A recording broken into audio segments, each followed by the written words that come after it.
Садовый камин. Если планируется, что камин должен выполнять функцию элемента садового декора и периодически использоваться по прямому назначению, то стоит отдать предпочтение модели, подобной тем, что устанавливаются в домах.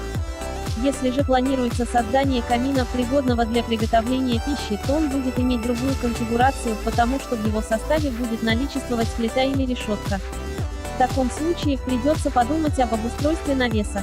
Специалисты мастерской ландшафтного дизайна Ильи Лациса готовы оказать помощь в решении этих вопросов.